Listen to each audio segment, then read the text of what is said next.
Sa buong buhay natin, paulit-ulit nating naririnig, maging mabait ka. Unahin mo ang kapakanan ng iba. Magpakumbaba ka at matutong magbigay.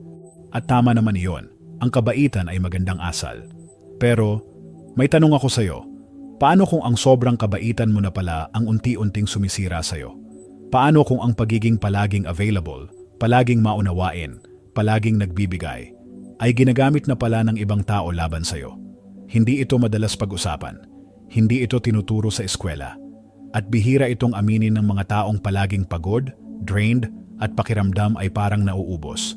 Pero ito ang totoo, kapag palagi kang nauuna magbigay, kadalasan ikaw ang huli sa natitira.